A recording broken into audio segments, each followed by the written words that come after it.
শয়তানের কাম তাহিরকে দিয়া, শয়তান তামাশা দেখে বইয়া বইয়া। শয়তানের কাম তাহিরকে দিয়া, শয়তান তামাশা দেখে বইয়া বইয়া। তাহিরি করে ডিজে জিকির, তাহিরি করে ডিজে জিকির। ও আজেরি মঞ্চ কাপায়, মানু ফেরে না ইমান লইয়া। তাহেরি তোর ওয়াজ শুই না, মানু ফেরে না ইমান লইয়া। তাহেরি তোর ওয়াজ শুই না। আসলে আমার গলার ভিতরে ওই তাহিরির মতো বেশ ডিজে নাই তো, ওই মানে ওই রকম রিবা বিকটিকো নাই, যার কারণে অতটা ভালো শোনা গেলেন না। কিন্তু বড় দুঃখের বিষয়, তাহিরির ইদানিংকালের কিছু বয়ান শুনে ভাবছিলাম যে বেচারা বোধহয় ওই শিরকি আকিদাগুলো বাদ দিয়ে বোধহয় বয়ানের দিকে ফিরে আসতে আছে, আকিদাগত বিষয়ে বোধহয় একটা ঐক্যবদ্ধতার দিকে আউগাইতে আছে। কিন্তু ঠাস করিয়ে মাঝখানে আসুককে এমন একটা গান বলছে মাহফিলে, যে গানটা শুনলে আপনার টাসকি খাইয়ে যাবেন। ন্যূনতম একজন ইমানদার যে, সেও যদি এই গানটা শোনে সে অবাক হয়ে যাবে যে এইটা কি বললে। যেখানে আল্লাহর সাথে ন্যূনতম একটা শিরকি উদাহরণ টানলেও একটা মানুষের ইমান চলে যাওয়ার আশঙ্কা, সেইখানে তাহিরি কি বলে শোনেন। আল্লাহ দনরা সুলকে দিয়া গেলেন আল্লাহ গায়েব হইয়া। আল্লাহর দনরা সুলকে দিয়া গেলেন আল্লাহ গায়েব হইয়া। রাসূলের ধন খাজা পাইয়া, রাসূলের ধন খাজা পাইয়া শুইয়া আছে আজ মেরে। আসলে মিয়া ভাই বলমুডা কি, ওই যে যতই ভালো সাজুক আর যতই দুর্বল সাজুক, ওই ঘুরে ফিরে সে তার গোড়ার দিক ফিরে যায়। ওই যে একটা কাঠুরিয়ার সাপের গল্প শুনছিলেন না, কাঠ কাটতে যাইয়ে সাপ একটা দেখছে যে চিতুইয়ে সেগাই রয়েছে, ভাবছে তো এইটা মনে হয় দড়ি, মানে কাঠ কাটার ওই কাঠ কাইটিয়ে ওই যে বান্দার দড়ি পায় না, তো ভাবছে সাপটা তো মইটিয়ে গেছে, এইটা দিয়ে বাইন্দি লইয়ে যায়। কিন্তু সাপটা তো দুর্বল হয়ে গেছে, নড়তে চড়তে পারে না, এই কারণে চিতুইয়ে সেগাই রয়েছে। যখন তাকে বাইন্দে টাইন দিয়ে বাড়িতে লইছে, লোয়ার পর আস্তে আস্তে সাপটার ভিতরে যখন তার ক্লান্তিটা দূরে গেছে, সে তার আগের সুরতে ফিরে আইছে, ফসকুইয়ে মাইটি দিছে একটা সবল, লোকটা সঙ্গে সঙ্গে পরিয়ে মরিয়ে গেছে। এইটা হইল এদের আসল সুরাত। এরা কখনো ঐক্যের ডাক দেবে, কখনো ভালো কথা বলবে, মাঝে মধ্যে কাইন দিয়ে একেবারে ভাষাই দেবে, আমি বুঝি নাই কইয়ে, আমি বুঝি না।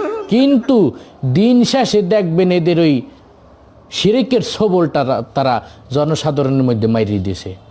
এমন কিছু কথা বলবে, সামান্যতম যদি কেউ বিশ্বাস করে, তার ইমানটা সঙ্গে সঙ্গে ধ্বংস হয়ে যাবে।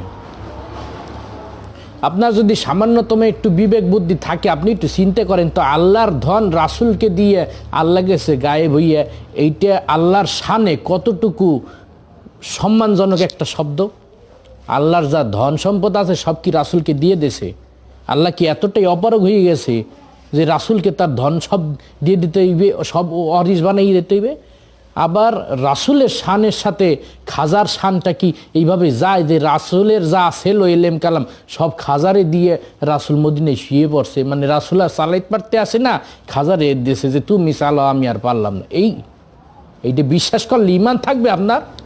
আপনার খাজারে সম্মান করতে যাইয়া আল্লাহর রাসূলকে আপনি যে অপমান করিয়ে দিলেন, দুর্বল বানিয়ে দিলেন, এটা আপনার কি ধরনের আপনি মুসলমান হইলেন আর কি ধরনের আপনি ইমানদার হইলেন বলেন? আপনার আকীদাই তো ঠিক নাই। এই আকীদা লইয়ে আপনি মঞ্চ কাঁপাইতে আছেন, উল্টাপাল্টা কথা বললে যুব সমাজকে আপনি এমনভাবে হেদায়েতের পথে তো আনতে পারেনি নাই। আপনার বয়ান দিয়ে যুব সমাজ আজকে ডিজে গান বানাইতে আছে, বিয়ের বাড়ি, পিকনিক স্পট, যে জায়গায় যায় বাসের ভিতর সুদ দিয়ে আপনার ওই মুর্শিদের গান রে তারা ডিজে বানায় শুনতে আছে। এটি কি আপনার বয়ানের প্রভাব? শোনেন মিয়া ভাই, আপনি কামেল পাস মানুষ, আপনি ঢাকা আলিয়া থেকে ফার্স্ট ক্লাস ডিগ্রি পাইয়ে কামেল পাস করছেন, আপনার সার্টিফিকেট দেখাইছেন ইন্টারনেটে। আসলে যারা আদর্শ ছাত্র তারা কখনো ওই সার্টিফিকেট সাইনবোর্ড দেখাই বেড়ায় না। যাই হোক, আপনি দেখাইছেন আপনার ফার্স্ট ক্লাস সার্টিফিকেট, তা আমরা এইটা ধরে নেব যে আপনি সহিহ আকীদার উপর থাকেন। আপনি যে মাসলাকেরই হন না কেন, আপনার খাজা আপনি খাজার মুরিদ হন আর গাজার মুরিদ হন, আপনার আকিদাটা ঠিক রাখবেন যদি মুসলমান হিসেবে থাকতে চান। তো নিজের আকিদাই যার ঠিক নাই সে আরেকজনের আকিদা কি পেলে ঠিক করবে?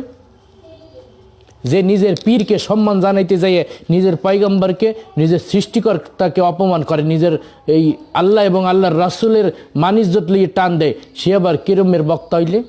সম্মানিত ভিউয়ার্স, যারা আমার গালিগালাজ করেন আমার প্রায় ভিডিওর কমেন্টসে এসে, আপনাদেরকে অনুরোধ করব, আমি কি বুঝাইতে চাই, কি বলতে চাই, এটি একটু আপনারা বুঝবেন। খালি মনে করেন যে খান সাহেব মনে হয় খালি হাসায় মানুষকে, খালি হাসায়, বাদাই মেগিরি হরে। আরে মিয়া, আমি যে আপনাদেরকে কি মেসেজটা দিতে আছি এইটি একটু বুঝেন আল্লাহর রাস্তে, না বুঝে আউকাউ করেন না। তাহিরির ভক্ত যারা আছো তোমরা তো শেখছই, খালি গালাগালি, আর কিছু পারবা না। আর কিছু শেখছো কিনা জীবনে আল্লাহ জানে। তোমরা গালাগালি না করে একটু বোঝো, বুঝে তোমাকে পীর সাহেবরা একটু বুঝাও যে মিয়া ভাই এইসব কথাবার্তা বলার সময় এখন না। আপনার প্রতি একটা আস্থা ছিল যুব সমাজের যে তাহিরিকে আমরা আইডল হিসেবে মানব, অথবা তাহিরি বয়ানের ময়দানে একটা দলমত নির্বিশেষে আলোচনা করবে। কিন্তু আপনি যদি শিরকি আকিদাগুলো প্রচার করেন এবং আপনার সাধারণ যারা পাবলিক আছে আপনার সামনে, সবাই তো আর শিক্ষিত না, যারা আম মানুষ আছে তাদেরকে যদি আপনি এরকম শিরিকের ভিতর লিপ্ত করাই দেন আপনার আলোচনার মাধ্যমে, তাইলে কিন্তু দলে দলে মানুষ মুশরিক হয়ে যাইবে, আর এর দায়ভার আপনাকেই নিতে হবে কিয়ামতের দিন। সুতরাং ভিডিও বেশি লম্বা করব না, তাহিরি ভাইয়ের কাছে অনুরোধ থাকবে, মেহেরবানি করে শিরকি কথা বাদ দিয়ে আসেন ঐক্যবদ্ধতার কথা বলেন, আপনি সঠিক আকিদার কথা বলেন, পথগুলা মানুষগুলার একটু নাকি আমি বয়ানের ময়দান সাইডে দেওয়ার কথা বলতে আসি না, মাহফিল আপনার দিয়ে ওয়াজ হইবে না এইসব বলতেছেন। আল্লাহ তাআলা আপনাকে যথেষ্ট সুন্দর একটা কণ্ঠ দিয়েছেন, এই কণ্ঠের ভিতর মায়া আছে, আপনি যদি মায়া দিয়ে মানুষকে বুঝান অবশ্যই মানুষ হেদায়েত পাইবে।